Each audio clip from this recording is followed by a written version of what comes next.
মাননীয় ধর্ম উপদেষ্টা বলেছেন আল্লামা ডক্টর আফম খালেদ সাহেব যে কওমি মাদ্রাসার ছাত্রদেরকে স্বপ্ন দেখতে হবে দেশের প্রধানমন্ত্রী হওয়ার। সেই করোনা থেকে আমরা সারা পৃথিবীতে প্রমাণ করেছি আমরাই জাতির সেবক।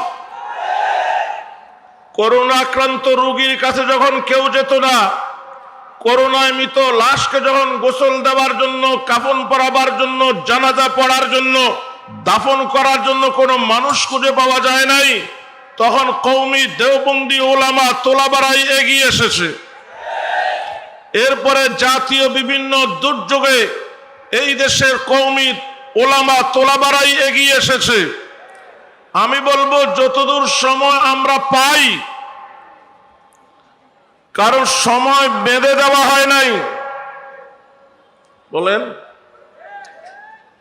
বর্তমান সরকার, অন্তর্বর্তী সরকার কতদিন থাকবে এই সময় কেউ বেঁধে দেয় নাই, তারাও পরিষ্কার করছে না।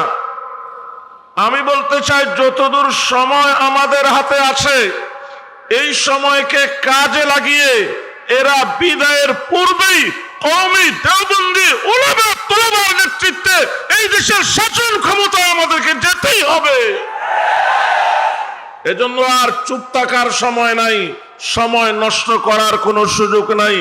আজকের এই এক স্টেজে সর্বস্তরের ওলামায়ে কেরাম যেভাবে একত্রিত হয়েছেন, আমি অনুরোধ করব আপনারা এক স্টেজ থেকে পুরো জাতিকে নেতৃত্ব দিন। ইনশাআল্লাহ এই দেশে এই সরকারের পরের সরকার হবে কওমি দেওবন্দি তারাবান্দার আদলে ইসলামী সরকার। মহান আল্লাহ পাক পরওয়ারদিগারে আলমের সকল তারিফ এবং প্রশংসা, যিনি মেহেরবানি করে আজকের এই সম্মেলনে আমাদেরকে আসার এবং ধৈর্য ধারণ করে বসার তৌফিক দান করেছেন। আমরা দিল থেকে শুকরিয়া আদায় করি, আলহামদুলিল্লাহ।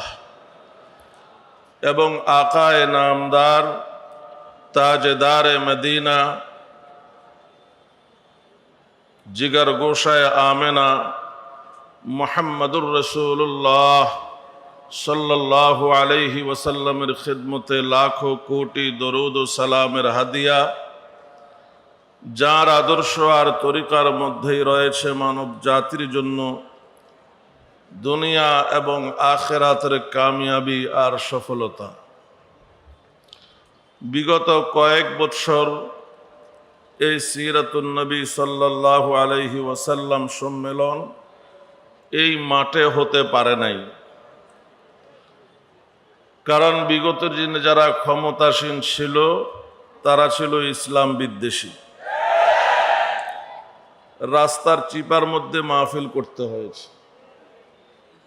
ইসলাম বিদ্বেষী মাফিয়া, পেশিজম, খুনি সরকারের পতনের পর আমরা স্বাধীনভাবে এখানে এই মাহফিল করার সুযোগ পেয়েছি।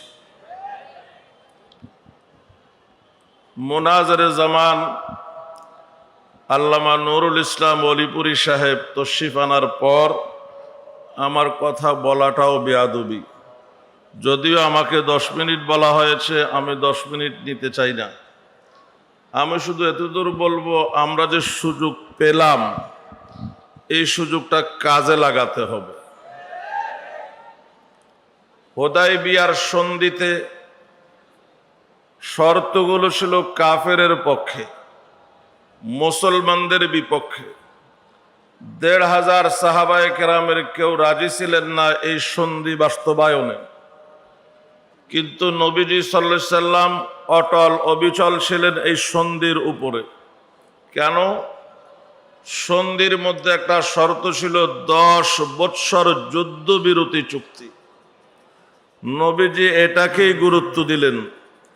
মক্কাবাসীর পক্ষ থেকে যদি আমরা নিরাপদ হতে পারি যে মক্কাবাসী আমাদের সাথে লড়াইতে লিপ্ত হবে না, তাহলে সারা পৃথিবীতে নিরাপদে নির্বিঘ্নে ইসলাম প্রচারের একটা সুযোগ পাওয়া যাবে।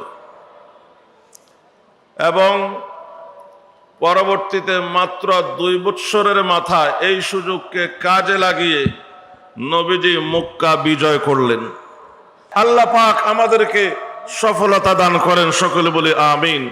ওয়া আখিরু দাওয়ানা আলহামদুলিল্লাহি রাব্বিল আলামিন।